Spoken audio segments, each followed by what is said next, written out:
Everyone, welcome to my channel easy way SR. इस video में हम स्टडी करेंगे रिफाइनिंग ऑफ मेटल।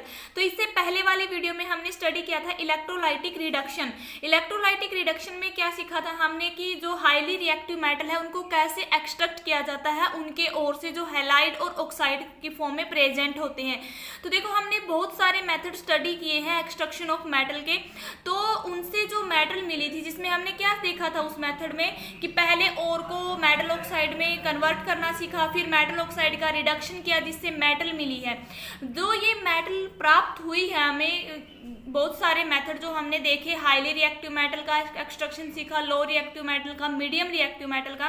तो जो ये मेटल हमें मिली है ये प्योर नहीं होती, इसमें कुछ एक इम्प्योरिटी प्रेजेंट होती है। तो मेटल से उसकी इम्प्योरिटी को रिमूव करना या मेटल को प्योर करना क्या होता है, रिफाइनिंग ऑफ मेटल होता है। तो इसकी डेफिनेशन हम क्या बोलेंगे, The process of remove impurity from metal to obtain pure metal are known as refining of metal। कि वो प्रोसेस जिसकी हेल्प से मेटल में से इम्प्योरिटी को रिमूव किया जाता है और एक प्योर मेटल ऑब्टेन होती है, तो वो प्रोसेस क्या होती है, रिफाइनिंग ऑफ मेटल होती है। ठीक है, या हम ऐसे भी बोल सकते हैं purification of reduce metal. Reduce metal का मतलब क्या है, जैसे कि ओर को कन्वर्ट किया था मेटल ऑक्साइड में, और मेटल ऑक्साइड से जो हमें मेटल मिली थी वो किससे मिली थी, बाय रिडक्शन। ठीक है, तो क्या होता था, वही क्या है, जो मेटल में रिड्यूस मेटल थी, क्योंकि रिमूवल ऑफ ऑक्सीजन ही क्या होता है, रिडक्शन होता है। तो जब मेटल ऑक्साइड का रिडक्शन किया जाता है तो मेटल मिलती है। तो जो रिड्यूस मेटल मिली है, हमने पीछे मेथड पढ़े, तो उसमें से उसको प्योरीफाई करना ही क्या होता है, रिफाइनिंग ऑफ मेटल होता है। ठीक है, तो बहुत सारे मेथड है जिसका यूज किया जाता है मेटल को रिफाइन करने के लिए, लेकिन उनमें से सबसे बेस्ट मेथड होता है इलेक्ट्रोलाइटिक रिफाइनिंग। ठीक है, इलेक्ट्रोलाइटिक रिफाइनिंग में क्या किया जाता है, देखो जो मेटल है such as copper, zinc, tin, gold, silver, ये जो मेटल है इनको क्या है, रिफाइन किया जाता है इलेक्ट्रोलाइटिकली। ठीक है भाई, इलेक्ट्रोलाइटिक मेथड से इन मेटल को क्या किया जाता है, रिफाइन किया जाता है, प्योरीफाई किया जाता है। ठीक है, तो इस मेथड में क्या होता है, in this method impure metal is made the anode. कि जो इम्प्योर मेटल है, जो एनोड है वो क्या होगी, इम्प्योर मेटल होगी, और जो कैथोड होती है वो उसके ऊपर क्या लेंगे हम, thin strip of pure metal. ठीक है, आपको ये कॉन्सेप्ट यहाँ पे अच्छे से ध्यान रखना है कि जो एनोड होता है वो इम्प्योर मेटल होगी और कैथोड पे प्योर मेटल होगी। ठीक है, क्योंकि हमने इलेक्ट्रोलाइटिक रिडक्शन में भी देखा था, दो इलेक्ट्रोड का यूज किया था, एनोड का और कैथोड का। ठीक है, क्योंकि जो हाईली रिएक्टिव मेटल होते हैं उनके जो साल्ट है, जो और है मोल्टन स्टेट में, उनसे क्या है, हमें प्योर मेटल मिली थी। ठीक है, सेम ऐसा ही प्रोसीजर होता है इसके रिफाइनिंग का, इलेक्ट्रोलाइटिक रिफाइनिंग से हम मेटल को प्योर करते हैं। तो देखो यहाँ पे क्या देखा हमने, जो एनोड है वो इम्प्योर मेटल है और कैथोड क्या है, प्योर मेटल है। तो जो इसमें जो हम इलेक्ट्रोलाइट लेंगे, क्योंकि इलेक्ट्रोलाइट से ही क्या होगा, करंट पास होगा, इलेक्ट्रोलाइट में क्या होंगे, फ्री आयन मूव करेंगे।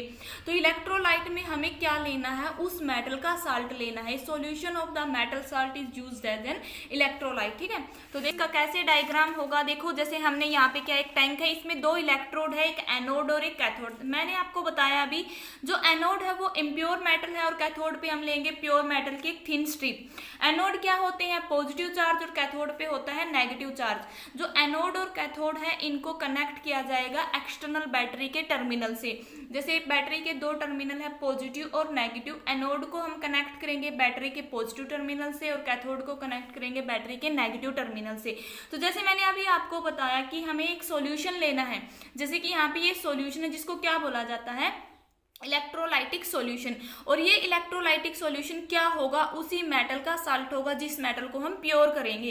तो इसमें क्या क्या प्रोसेस होती है, जो हमने ये सेटअप लगाया है कि यहाँ जो कैथोड है, कैथोड पे क्या है, प्योर मेटल, और एनोड क्या है, इम्प्योर मेटल है। तो ये जो इम्प्योर मेटल है, इसमें जो इम्प्योरिटी प्रेजेंट होती है वो टू टाइप की होती है, एक सोल्यूबल इम्प्योरिटी, एक इनसोल्यूबल इम्प्योरिटी। ठीक है, जो सोल्यूबल इम्प्योरिटी होती है, इसका मतलब क्या है, जो ये सोल्यूशन हमने यहाँ लिया है इलेक्ट्रोलाइटिक सोल्यूशन, ये इसमें क्या होंगी, डिसोल्व हो जाएंगी। बट जो इनसोल्यूबल इम्प्योरिटी होती है, ये एक ऐसी इम्प्योरिटी होती है जो इलेक्ट्रोलाइट में सोल्यूबल नहीं होगी, ये एनोड के नीचे क्या हो जाएंगी, इकट्ठी होंगी। ठीक है, तो अब हम देखेंगे ये कैसे होता है जब हम मेटल को क्या करते हैं, प्योरीफाई करते हैं इस मेथड से। जैसे मैं एग्जांपल आपको बताऊं कि हमें कॉपर मेटल को प्योर करना है। ठीक है, refining of copper metal.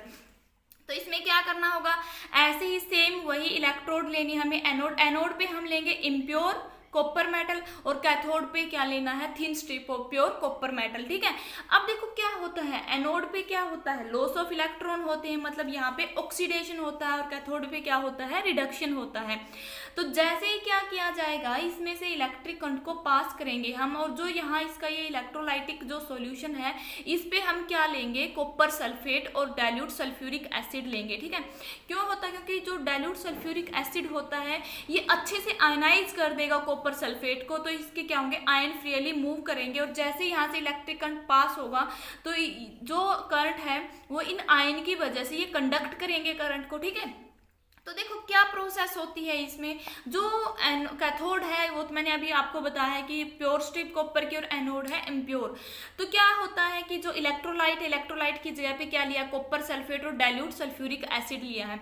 On passing electric current through the electrolyte, the pure metal from the anode dissolve into electrolyte and equivalent amount of pure metal deposit on the cathode. देखो इससे हमें क्या पता चला है कि जैसे ही हम इसमें से इलेक्ट्रिक करंट को पास करेंगे, जो यहाँ पे इम्प्योर मेटल हमने ली थी इसमें से टूटेगी, उसमें से जो प्योर मेटल है वो यहाँ पे डिसोल्व होगी इस इलेक्ट्रोलाइट में, और डिसोल्व होने के बाद उतनी ही अमाउंट में प्योर मेटल डिपॉजिट होगी कैथोड पे। ठीक है, ऐसे क्यों हुआ है, देखो यहाँ से जो कॉपर मेटल निकली इसमें से 2 इलेक्ट्रॉन है, क्योंकि जब कॉपर टूटता है तो ऐसे बनता है Cu2 पॉजिटिव 2 इलेक्ट्रॉन नेगेटिव।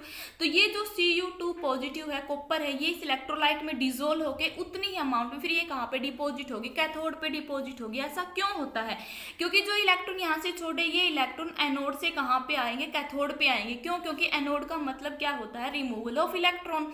तो ये यहाँ से आते हुए कहाँ पे आए हैं, यहाँ कैथोड पे आए हैं, तो ये 2 इलेक्ट्रॉन यहाँ आ गए हैं। तो जो इलेक्ट्रोलाइट में प्योर मेटल थी Cu2 पॉजिटिव, तो यहाँ पे पॉजिटिव चार्ज और यहाँ इलेक्ट्रॉन है, तो कॉपर और ये इलेक्ट्रॉन क्या करेंगे, इसको अट्रैक्ट करेंगे, तो प्योर मेटल कहाँ डिपॉजिट होगी, कैथोड के ऊपर होगी। तो ये प्रोसीजर ऐसे ही चलता जाएगा, तो हमें यहाँ कैथोड के ऊपर क्या मिलेगी, प्योर मेटल मिलेगी। ठीक है, और फिर जो यहाँ इम्प्योरिटी थी, इसकी जो कॉपर मेटल की जो इम्प्योरिटी है वो मैंने अभी बता 2 टाइप की है, 2 टाइप्स की हैं, एक है सोल्यूबल, एक है इनसोल्यूबल। जो सोल्यूबल इम्प्योरिटी वो तो यहाँ पे सोल्यूबल हो जाएगी इस इलेक्ट्रोलाइट में, जो कॉपर सल्फेट का और सल्फ्यूरिक एसिड का हमने इलेक्ट्रोलाइट लिया है।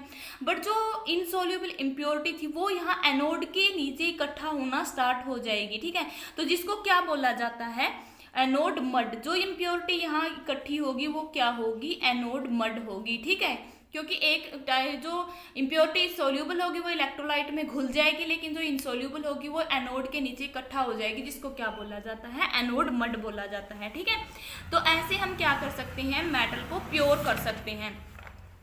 तो उम्मीद है कि आपको ये टॉपिक समझ में आया होगा। तो इसकी केमिकल रिएक्शन मैं आपको बताऊंगी कैसे कैसे केमिकल रिएक्शन होती है, कि जो मैंने अभी आपको डायग्राम से समझाया कि एनोड से कॉपर क्या निकलेगी, प्योर मेटल वो इलेक्ट्रोलाइट में डिसोल्व होगी और इक्वल अमाउंट में कहाँ पे, कैथोड पे डिपॉजिट होगी। तो इसकी केमिकल रिएक्शन क्या होगी, देखो एनोड पे क्या है, इम्प्योर मेटल ली है हमने, तो यहाँ ऑक्सीडेशन होता है, तो जो कॉपर है वो ब्रेक डाउन होगा Cu2 पॉजिटिव और 2 इलेक्ट्रॉन नेगेटिव में। ठीक है, बट कैथोड पे क्या है, प्योर मेटल की स्ट्रिप ली हमने ली है, तो जो ये Cu2 पॉजिटिव है, ठीक है, ये 2 इलेक्ट्रॉन लेके क्या बनाएगी, कॉपर बनाएगी। क्यों, क्योंकि ये 2 इलेक्ट्रॉन कहाँ पे पहुंच गए हैं, एनोड से कैथोड पे पहुंच गए हैं, और इन 2 इलेक्ट्रॉन को ये गेन करेगी, तो क्या होगा, न्यूट्रल होगा, तो क्या बनेगी, कॉपर मेटल मिलेगी। ठीक है, तो इस तरीके से हम जो अनदर मेटल है, जैसे मैंने आपको एग्जाम्पल बताया, copper, zinc, tin, gold, silver, इनको क्या किया जाता है, रिफाइन किया जाता है यूज के लिए।